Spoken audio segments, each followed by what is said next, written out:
Hi, and welcome to the Human Side of Business podcast. I'm Ange MacCabe, CEO and co-founder of Intuity Performance.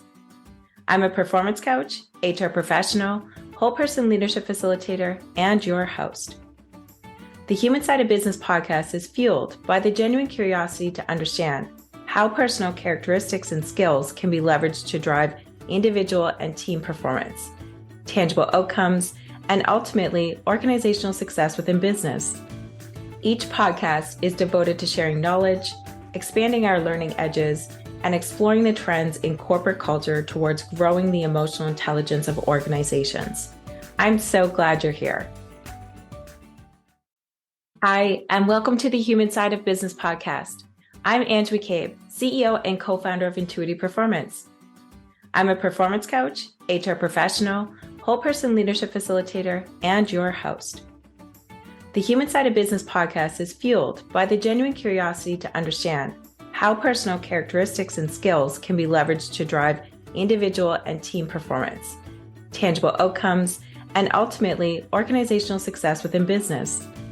Each podcast is devoted to sharing knowledge, expanding our learning edges, and exploring the trends in corporate culture towards growing the emotional intelligence of organizations. I'm so glad you're here.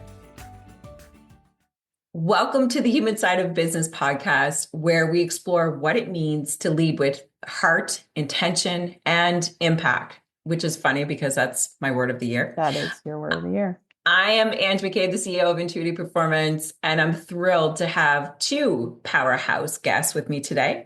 Maria Maycock, my Intuity colleague and performance coach, and Michelle Schafer. Schafer, that's okay. Michelle Schafer, who is a leadership coach and founder of Michelle Schafer Coaching.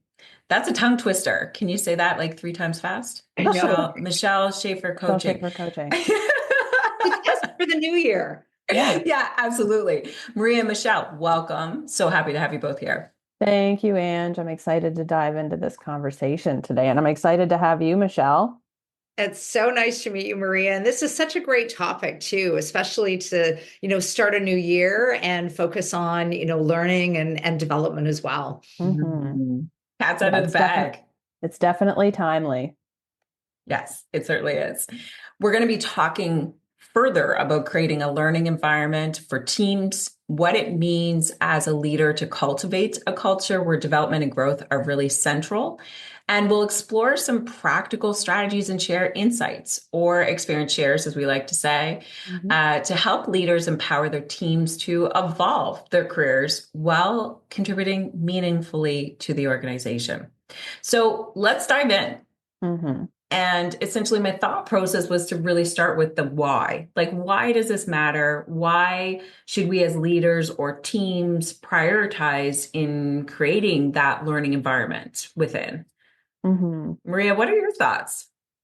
Sure. Yeah. Learning environments, I think, are essential because they drive engagement and performance. When team members feel supported in their development, or even just knowing that development's a priority, they're more motivated to invest in their work. So by way of that, it also strengthens retention. People want to stay where they can grow, to put it simply. One of the things that I've noticed in teams that I've worked with is that when there is no path to growth or development, the focus really falls to compensation and base pay. And it is really hard sometimes to get folks to shift away from that mindset. But I have seen that the remedy to that can be having that growth and development plan. So we'll get more into that later. But basically, yeah, people want to stay where they can grow.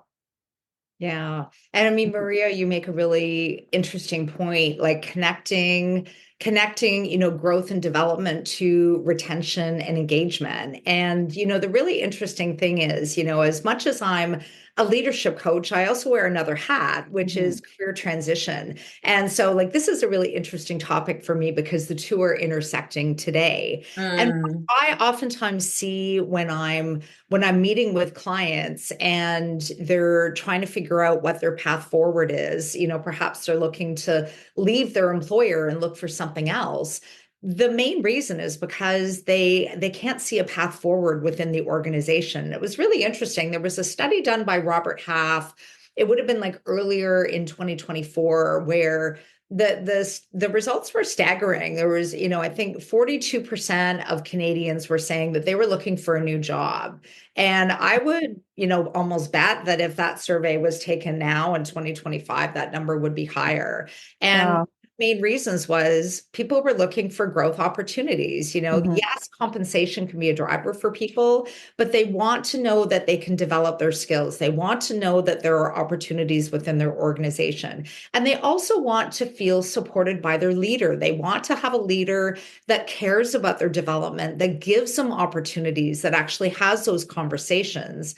And so leaders play a huge role. I do find that people leave leaders, they don't leave jobs. And so leaders everywhere have a really big role to play in the retention of their staff. Yeah, we see this in our work all the time, essentially. And I don't think that it's done from a place of malice when we're talking about the why, but rather not knowing how or what it looks like, right? And so what we're left with is an environment where if the leader embraces learning themselves, then it paves the way for the team. But if they're not, or they just don't know that that's the thing, then organically it's not going to show up in the sense of that learning culture, right? I mean, it's not easy to have the expectations of leaders to, ensure that they're integrating with regards to operations and performance of their team members and all the stuff that they need to do. And then figure out, okay, what is learning and how do if we can't afford learning, how do I go about this, et cetera, et cetera. So I'm really excited to further unpack how leaders can really make this happen and how it can be meaningful. Because that was another thing that we've seen in past is when it comes to training, it may not be meaningful training. Like mandatory training is not what's going to engage your team members. Rather, it's the growth mindset of training, right? So what's a new skill that we can learn, et cetera, et cetera. Obviously, I'm super passionate about it as well. So we'll dive in a little bit further. Michelle. Before you do, can I ask a question? Ask a I question. would be curious for you and Michelle. Yeah. Michelle, the points that you made were great. Why do we think that there's more of a focus now on growing within roles or growing within companies? Is that a generational thing? Is it, the folks that are now in those, middle manager and above roles have a grearer value because of, the age bracket they're in, or what have been both of your experiences in seeing that trend? That's an excellent question, Maria. I'm going to take it back. Yeah. I'd say about 5 years back to our COVID-19 pandemic days. Especially on the career transition side, this is where I saw that shift really become really aware. When we were, back in the early pandemic days, we were at home. Like some people were working, they were frontline, but there were a lot of people, like we were trying to figure out what was going on. People were at home, like kids were at home, they were learning. Like absolutely, we did have more time because we weren't socializing, we weren't out and about as much. People were thinking intentionally about what was important to them in work, in their life. And I've seen that carry forward, like even to now, where, people are getting more in tune with, like being honest with themselves. What kind of work really does give me energy? And like, what's the stuff maybe I do right now that doesn't give me energy as much? And what is my vision going forward about what it is that I want to do? And like, when we talk about career transition within the organization, that's career transition as well. And so absolutely, yeah. People, kind of escalating within roles, or in some cases it's making lateral moves, which is developmental as well, developing new skills at the same salary level. Or some people, because they realized what was important to them, some people even took a step back, like they got back in role, they took less responsibility, less money to go with that less responsibility, and they were okay with that. So So yeah, it's interesting. Like I'm actually not seeing it as much being a generational issue or an age issue. It's just, I think, kind of where we are as a society now, where we are putting greater emphasis on, yeah, what do we want to do and where do we want to do it? And how do we get the experience and those developmental opportunities to get us there? Absolutely. And to be curious to hear what you have to say as well. Thank you, Michelle. I appreciate you. I would like to compound off of what you're saying in the sense that because of the environmental pieces, COVID-19, I love the word intentionality and agree with it on the workplace training side of things as well, because where we've gone from is reactive training to now organizations starting to look at intentionality. Now, I'm painting a general picture here. However, there's a whole spectrum of organizations who are ahead of the curve. You know, they have internal training, they're on board with it. You know, they're doing that thing. And the majority of organizations are starting to figure out that we need to figure out different ways to engage our team members to retain our workforce aside from compensation or variable commission salary, that type of thing. The other thing that came up for me in the sense of under the bucket of or a bucket word as using the word environment as a bucket for me is really compounding and thinking about it from the perspective of AI. And that's forcing us as well as humans, I should say, to start to think about when it comes to training and development, how do we upskill? How do we stay relevant? So it's relevancy, as well as with regards to now companies are seeing that humans are the largest asset, not so much technology. It has its space. I'm not saying that there's no value, but without humans, you don't have a product, you don't have a service, you don't have delivery, or, I guess human skills to problem solve that technology can't as of yet.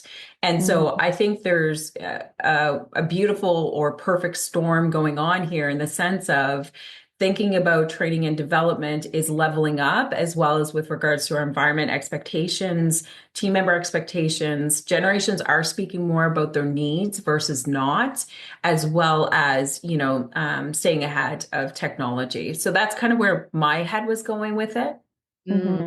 Thank you both. No, I was very curious about just what the trends that you saw in that space and why that priority shifted. So I appreciate that. Thank you. Sure. And I mean, Ange, just, something to add and build on what you're sharing too about AI, if we're talking about trends here too, like the interesting thing that I'm seeing too is embracing AI in your own career development. For efficiencies. Kind Yes. of new. Yeah, like so, using AI sometimes even as a spark of, okay, here are my skill sets. What are some other, possibilities? I mean, we're going to talk later about how you have that conversation with your leader, even just to do some initial research and then, applying for jobs internally within an organization. You can use AI to spot like what are the things that you need to integrate into your resume if you're going to get noticed for this job,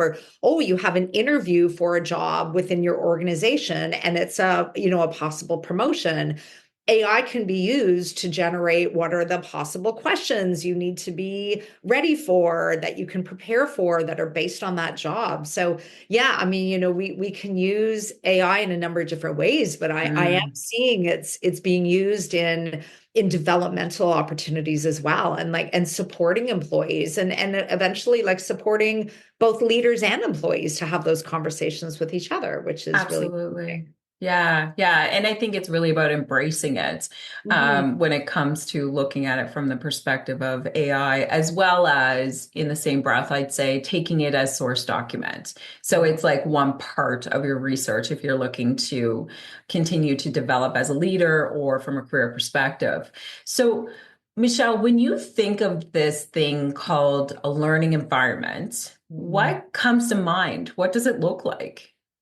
Yeah, I mean the main thing that comes to mind for me is it needs to be like a safe environment first of Mm, all, and I think of psychological safety here.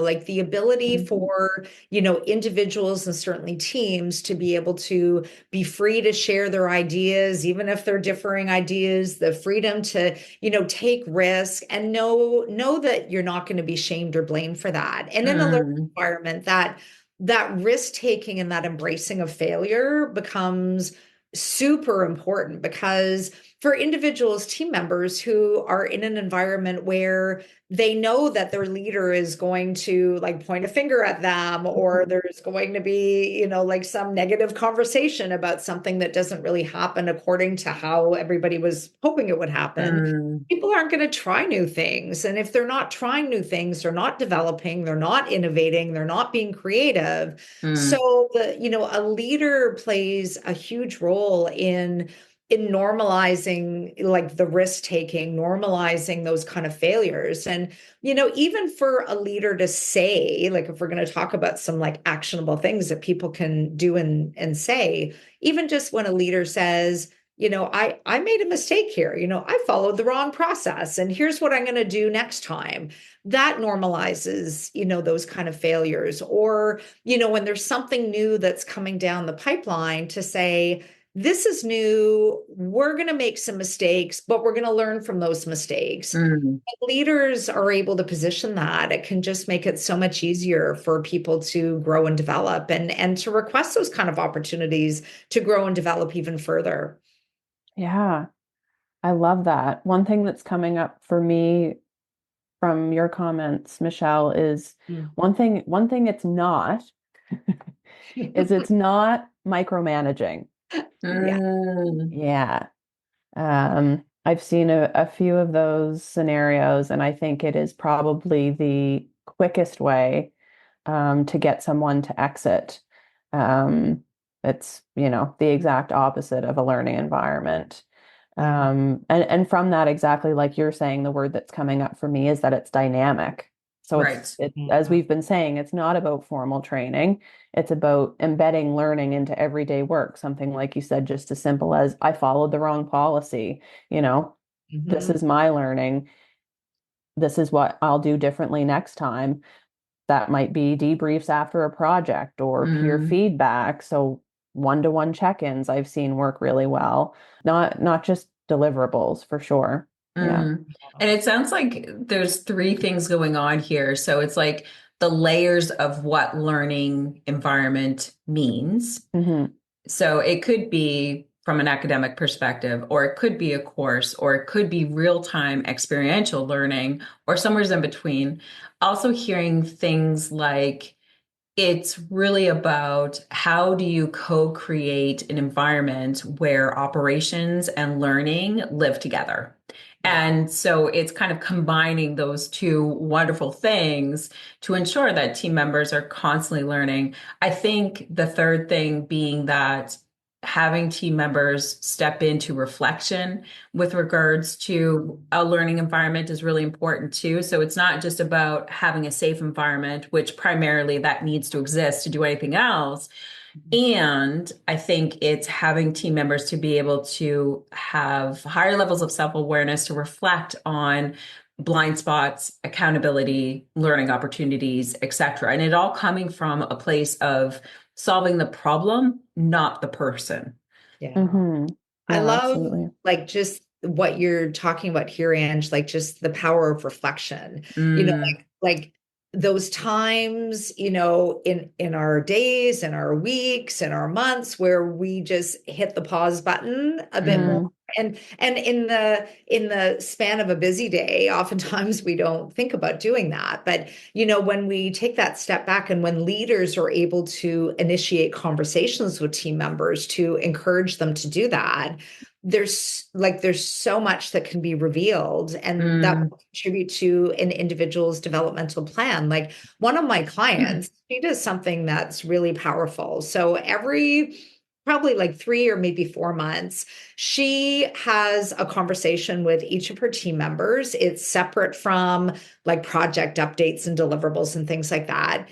And it's a career development conversation. Like it's mainly encouraging her team members to not only be open, and she's creating an environment for that to happen, but to reflect on what's important to them and what they need. So she asked a few key questions like, tell me a bit about the work that's energizing you right now, and tell me a bit about the work that you're required to do, but maybe just doesn't fill your cup, so to speak. And tell me a bit about what you're seeing around here. Like, what are some problems or challenges that you would like to get more involved in that maybe you just, don't have the opportunity to do? So what that does is it creates a lot of dialogue, certainly, but it also identifies some opportunities for that leader to provide some support to that team member, and for that team member to be able to say, could you help me with this? So now this leader can, provide some mentoring opportunities, or maybe introduce them to somebody else in the organization to learn about a particular role or department, or maybe, put some kind of cross-training opportunity in place for that person. None of that could happen without that conversation. And what I see a lot of organizations do is they have that conversation once a year tied to the performance review. Maybe it lasts 5 minutes. Where do you want to be for the next, 2 to 5 years? Agreed. And that's it. But what this one leader is doing, and it's really, creating some positive impact and results, is encouraging that conversation and being really intentional about it throughout the year. And I think that sorry, Maria. I also think that it's really important to have learning opportunity conversations, not just in a formalized setting, but also in the informal setting. So you're learning about not what they need to learn as employees, or even yourself as a leader, but what is actually motivating them. Like having depth and breadth of conversations around training and development with your team members is vastly important, so that you can understand how to really set them up for success. And as a manager or leader, you have an added layer of responsibility, that it's not just like, okay, well, Ange wants to take a pottery course, so let's help support her do that. No, it's also about collectively collaborating around what is going to fit for the role, for the operations, for the department, and for the individual, that kind of fits within that Venn diagram perspective. Yeah. I've seen too that the more frequently you check in, whether formally or informally, you as a leader just have a better ability to spot trends. Yes. I think all of us see that in our coaching, but as a leader internally in an organization, like you said, Michelle, if you're only meeting once per year in a performance review capacity, how can you even accurately assess that when you've checked in with an individual, maybe 1 or 2 times that year? So, being able to get to really know that person, I think, as a human is also a really big plus of interacting with them more frequently. That word dynamic comes up. And I also think about what you said about the COVID-19 pandemic, Michelle, and that, all of a sudden we're trying to work at our kitchen table while our kid is in class. And, not that everyone has kids, but if you're a caregiver to any capacity, for example, that you really need that dynamic environment these days. And so it is likely something that you may not pick up on as much if you're, again, meeting with someone once per year rather than just regularly human to human, like you said, Ange, not necessarily formally. Yeah. I like where you're going with that. And also keeping it a bit more, not a bit more, also keeping it practical. I'd like to really focus in on tangible strategies that leaders can use to foster a learning environment. I think that's really important for our listeners to hear. Okay, yes, I'm behind training and development. I'm behind having a learning environment within my department or my organization, but where do I start? How do I do it? What do I look at? And how do I keep this going and engaged? Yeah. Absolutely. One thing that I've found very powerful, which I think all three of us have touched on a bit already, is just modeling the vulnerability or the Mm, engagement. So sharing your own learning experiences with your team, what you're working on, like you said, Michelle, what you've made mistakes on and what mm, you've learned. So it just creates a bit of a ripple effect of openness. So my favorite is just modeling the behavior, modeling the vulnerability, and it will definitely create that ripple effect. Absolutely. Yeah, it's interesting, when you're talking about modeling that vulnerability, one of the things that comes to mind as you were talking, Maria, is leaders can, and this is hard for a lot of leaders to do, but leaders can actually ask for feedback themselves. I mean, as leaders, we oftentimes think of like, oh, we need to share feedback with our team members, but feedback is a two-way street. And mm, so when Absolutely. a leader is able to, solicit feedback from their team members, first of all, it's supporting their own development. I mean, mm, as leaders, sometimes we get focused on our team and, creating that learning environment for our team, but it also applies to us as leaders too. So, with my leadership clients, I will encourage them to ask even just two key questions. They're short questions, but they're really illuminating by what you get back. And one is to ask team members one on one, what would you like to see more of from me? mm, Mm, And the second question is the flip of that. What would you like to see less of from me? Even I mm, love that. there's other questions too, of course, but yeah, like even just asking those two questions, the leaders are putting themselves in a vulnerable space because now you're going to receive. And this is why a lot of leaders don't ask for feedback for themselves because they're hesitant. They might be hesitant about feedback in general. Maybe they've had some experiences delivering feedback that haven't gone very well, so they're not going to ask for themselves. And yet, when we put ourselves in the mm. place to receive from others, that can just be so eye-opening and can help with our development, can help leaders develop their team more, can help leaders create those learning opportunities for their teams that maybe don't exist to the degree that they could. And Mm. will promote retention. It will just open up that conversation and make that leader somebody that team members want to work for, which Mm. is ultimately what's going to keep people together. So feedback is a big one for me. Yeah, Hmm. and I want to just dive in here, Maria, and take a step back as well.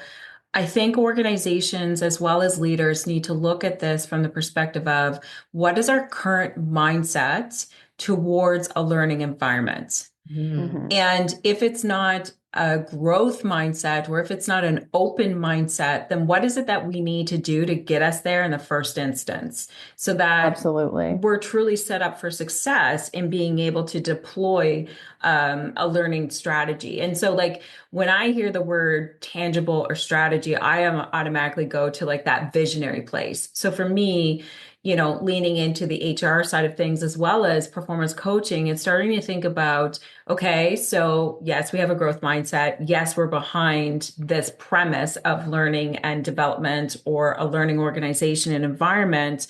What's our model? So Hmm. how are we going to go about this in a somewhat uniform way? It doesn't have to be stringent, but Hmm. rather duplicative across departments, I think is really important from an executive leadership perspective, because you don't want perceived favoritism of one department over another. Because I Hmm. mean, there's that old adage that, the sales department gets everything. And I know I'm striking chords here, but it's true in that there can be some perceptions out there with regards to departments. So when it comes to learning, it's ensuring that you're deploying a strategic approach and or model, or it could even be a guideline amongst your teams and or leaders to ensure that there's something that is not so soft, but rather Mhm. hard in the way of how you're formalizing the structure.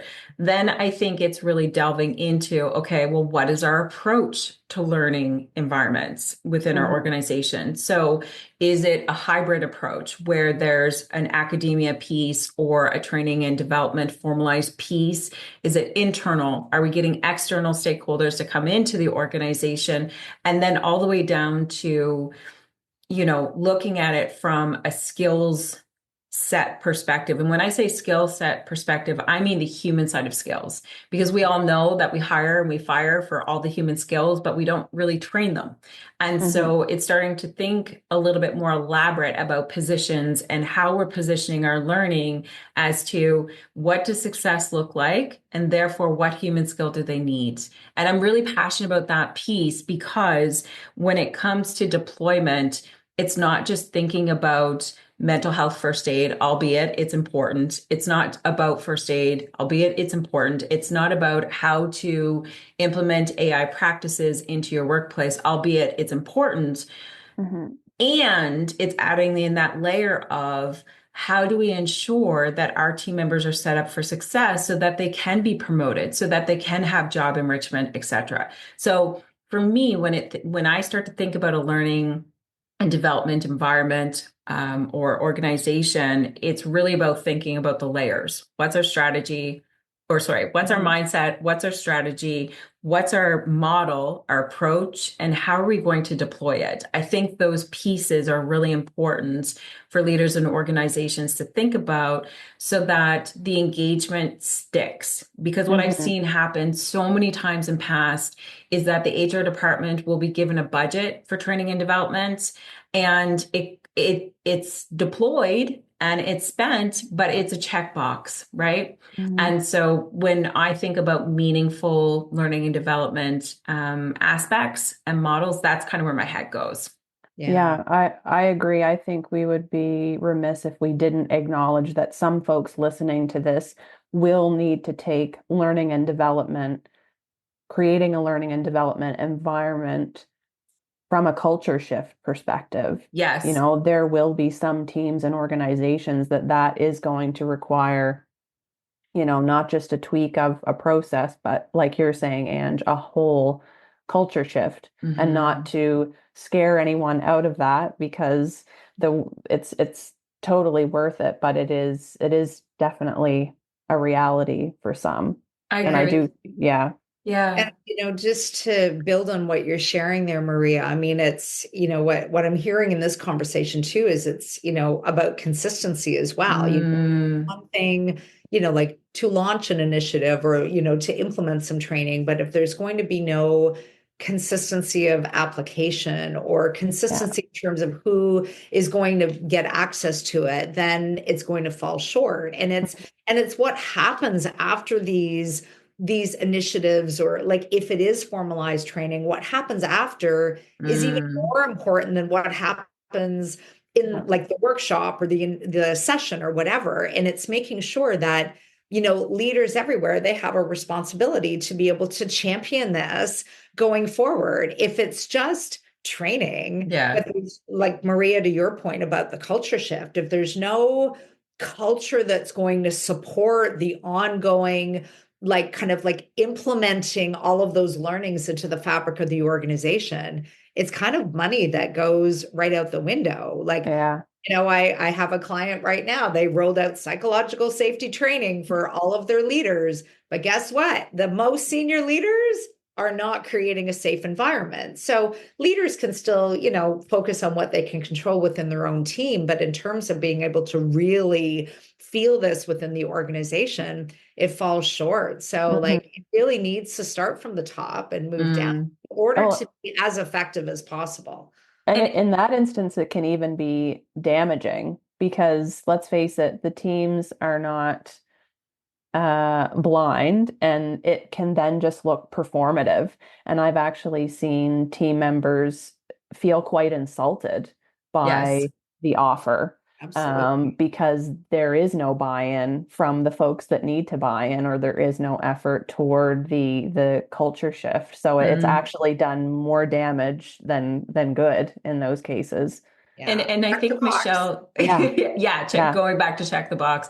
I think Michelle, you raised two really good points there. And from a coach approach perspective, the question that kept circling in my mind is, if we're completing this training, mentoring, learning opportunity, whatever it may be in whatever form for our team members, what does success look like? What skills will be bridged from this learning opportunity back into the working environment? And how does it benefit the individuals? So it's really starting to think about the purpose of that type of learning, et cetera. The other thing that you said that was really powerful, Michelle, is the bottom line. We're not realizing that when it comes to training and development, the amount of gaps that take place. And it's not in the hundreds of thousands or just thousands, it's millions to billions per year across North America. So if you're looking at stats from HBR or Forbes or anywhere else, Gallup would be another good one as well, that we've seen, especially in management and leadership, it's $1 billion market, or loss, I should say, for organizations that aren't truly reinvesting and reaping the rewards of increase of productivity or decrease of water cooler talk or increase of being able to problem solve and get to the next innovative stage for something. Yeah. Another strategy, if you've created the culture of learning and folks are receptive, learning plans obviously are a great strategy to employ. So actually sitting down. So like you said, Ange, this could be, I've seen instances where it's, one-to-one with your manager, or sometimes external coaches have been brought in to help with that, but sitting down with the team members and just talking about their career goals and making them tangible. So whether it's the SMART method or whatever method you like to use, but actually creating a plan and not just talking about it. So assessing what opportunities you can provide to get them there, what skills should be expanded upon, and really creating that almost, like infographic mind map scenario of how to get from A to B. I like where you're going with that, Maria, because that approach takes away from the old stigma that has been around performance improvements. Yeah. Oftentimes you were put into training or performance improvement if you weren't performing.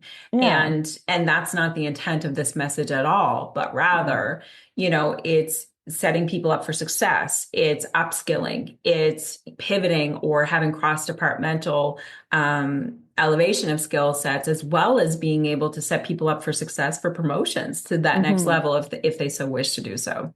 Yeah, and I mean, absolutely. that's, if we're talking about return on investment, I mean, that's, the return on that kind of investment, like into an individual's development. Maybe it's, bringing in some like, formalized training or other initiatives, other opportunities.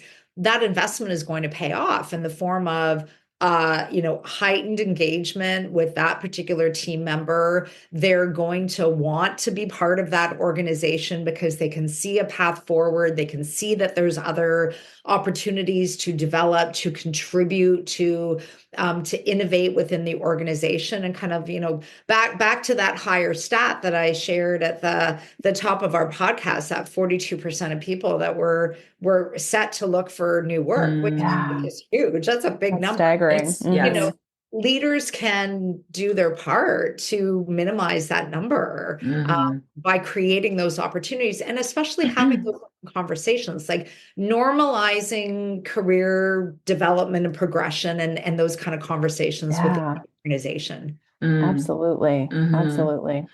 And so when it comes to having that growth mindset of the learning environment within organizations, what about the challenges? Like oftentimes what comes up in what we've seen in our work are things like time, fear, mindset of the team, which we've already talked about, but there's also consistency we also talked about as well. And then there's also the thought process of, what are the barriers getting into this learning thing? How much money will it cost? I think money is a big one too. So those are kind of like 5 common barriers: time, fear, failure, mindset, money and persistence or consistency, Mm-hmm. when we're starting to think about it, like what would we say to organizations and leaders that really want to engage in this learning environment style to overcome those top five? Mm-hmm. I would say just be honest, be real, zoom out. And like we were saying, a few minutes ago, look at the whole. Is your organization or your team ready to take on and be a learning and development environment? Start there. If there needs to be a little bit or a lot of bit of a culture shift, um, one, again, to go back to the strategies, I think modeling the behavior and the vulnerability and sharing, maybe your own mistakes, it is a great place to start. But look at it as the whole, not just obviously depending on the size of your organization, but um, be honest about how big of a mindset shift it may or may not be, and go from there. Yeah. I mean, it's interesting. I mean, these are all really tough challenges, right? And Maria, I mean, you're right. Like my mindset is a big one. And is it easy to just like change mindset overnight? We know it is not. No. Yeah. Even as coaches, we like for ourselves, we know it's Yeah. not. So I guess the one thing that I would offer leaders for consideration is to just at the very root, think about what it is that employees are needing from leaders today. And we don't have to go very far to figure that out. Like it's look on LinkedIn, a look on like Harvard Business Review. Employees, like globally, I'm going to say just about everywhere, are wanting more human leaders. They are wanting that humanity in the leadership in the organization where they feel like they can do their best work. And so, kind of back to like fear of failure, for example, it comes down to yes, it's hard to accept and work with as an individual. But if we know at our core that employees want us to be more vulnerable, they want us to admit our mistakes. Like we're really in a like a shift of like our approach to leadership. So like we're really moving from that like older view of leadership where the leader needs to know everything and the leader needs to be perfect and the leader never fails or makes mistakes because they know everything. That view is like I wouldn't say we're fully out of that yet. But we're really transitioning out of that. And so leaders can embrace that as hard as it is, this is actually something that is important to employees. If they're going to stay and they're going to feel engaged and they're going to, want to continue their time with the organization, this is something that they need to bring. And sometimes just recognizing that that's the view of leadership that we're working with right now can be a good way in. I like where you're going with that. And I know that we've talked a lot about the learning culture, learning environment. Let's demystify the whole pieces about time and money when it comes to organizations looking at those two things as barriers. Like, what do we think about that?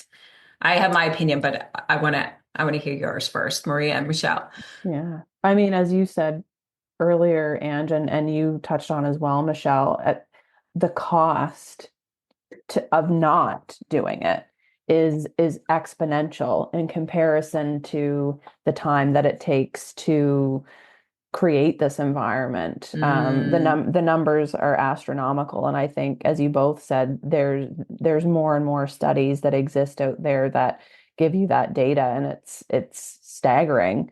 I mean, I'm amazed at the stat that you gave at the beginning, Michelle, was it 44% of 42. folks? Yeah. Pretty high. I mean, that's not a coincidence. That collectively 42% of it was in Canada, the Canadian population, like folks in jobs would be looking for a new opportunity. So I don't have any of the numbers, but we've touched on just how costly it is to to have folks leave. And there's obviously a trend toward needing to have your eyes on development within an organization. Exactly. Yeah. I mean, like back to that 42%. I mean, if leaders are not having these conversations, there could be a lot of their own team members who are part of that 42%, and they have no idea until it's too late. And that person has already tendered their resignation and they're pretty much out the door. So, I would offer that, to the timepiece, and I hear from leaders, and, you probably both as well, like, I don't have time to, have, like these kind of like developmental conversations, in the course of a busy day. And so then, my two questions back to those leaders are, one, what will happen if you don't have these, like, what are all the possible outcomes if you don't have these conversations? And then the second question, which, can expose maybe some things that they can move and shift or change, would be, what would be one thing you could shift in the course of your day, your week, your month, that would create some space for these more intentional conversations? And that second question is really interesting because it kind of debunks the time piece a bit more, because I love it. Oftentimes what I see is leaders are engaged in things that they probably don't need to be doing. And if they are able to engage other team members, that's a developmental opportunity for that person. It gives that leader some time and space to have these really important, very intentional conversations with their team members. And a question. Oh, sorry, Ange. It's okay. Go ahead. A question that I have asked in a couple of instances is, if you're not having a learning and development conversation, choose the other conversation, because either way there's going to be a conversation, and either way there will probably be a process that you need to engage with, and often that's performance management. So would you rather have the proactive learning and development conversation, or would you rather have the reactive performance management conversation? And that usually is kind of, a stark enough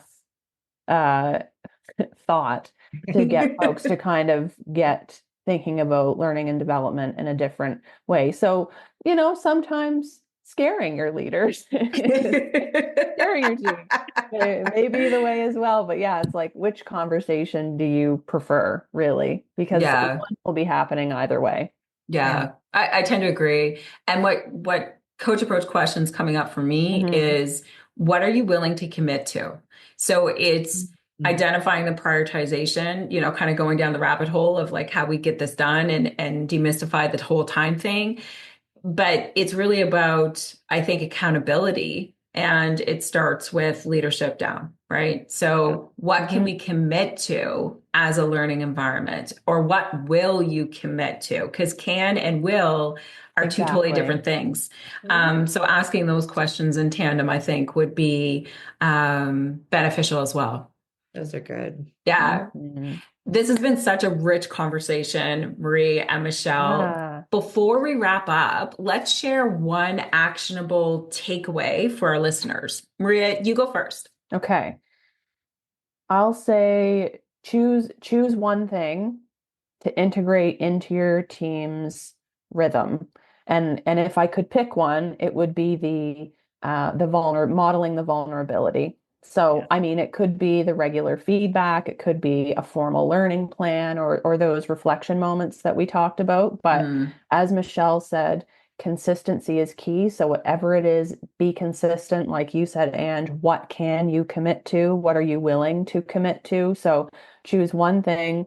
My favorite is the modeling the vulnerability, but there are the others. And whatever it is, just be consistent. Yeah. Those, those are really key, like certainly for success. And, as I'm noodling on this a little bit more, one thing that comes up for me, and I'm going to encourage all leaders to kind of put on their leader as coach hat with this one, which is be curious.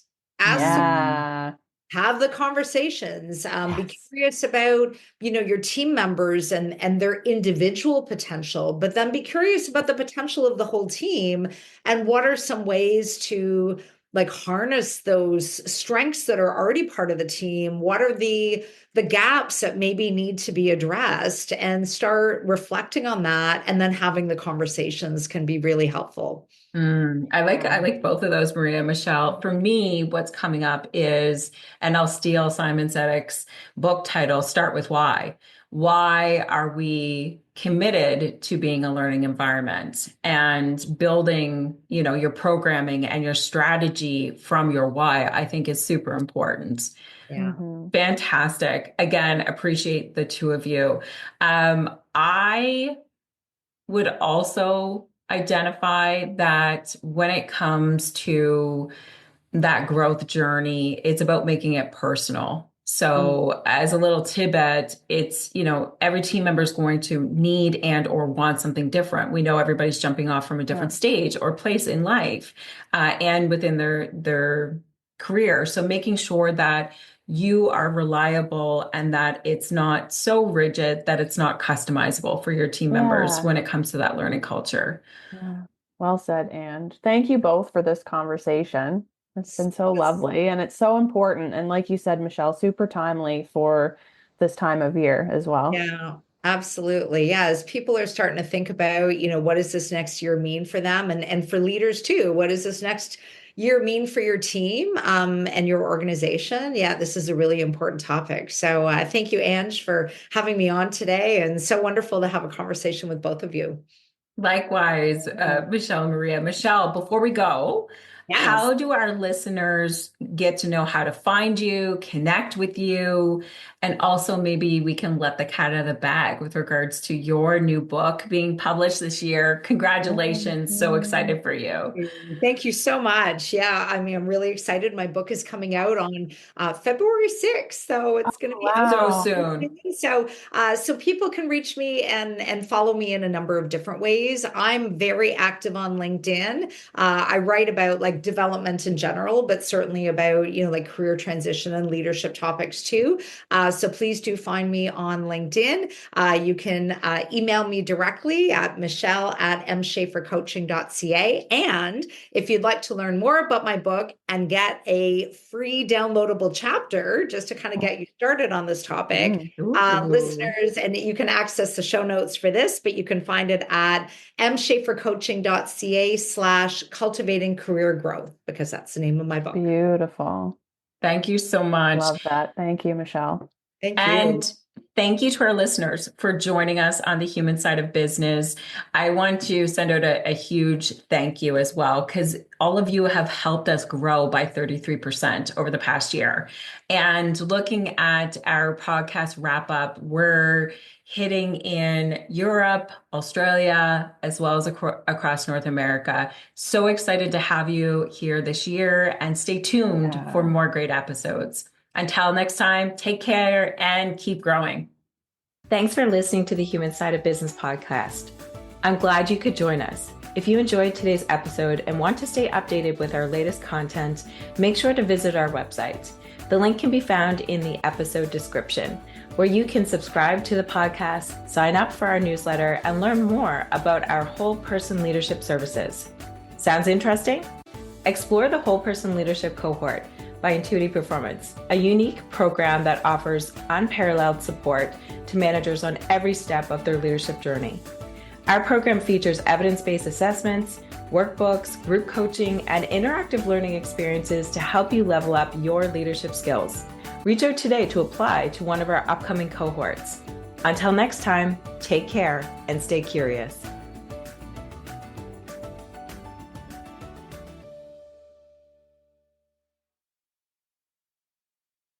Thanks for listening to the Human Side of Business podcast. I'm glad you could join us. If you enjoyed today's episode and want to stay updated with our latest content, make sure to visit our website. The link can be found in the episode description, where you can subscribe to the podcast, sign up for our newsletter, and learn more about our whole person leadership services. Sounds interesting? Explore the Whole Person Leadership Cohort by Intuity Performance, a unique program that offers unparalleled support to managers on every step of their leadership journey.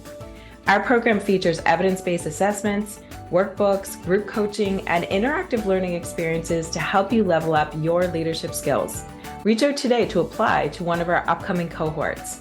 Until next time, take care and stay curious.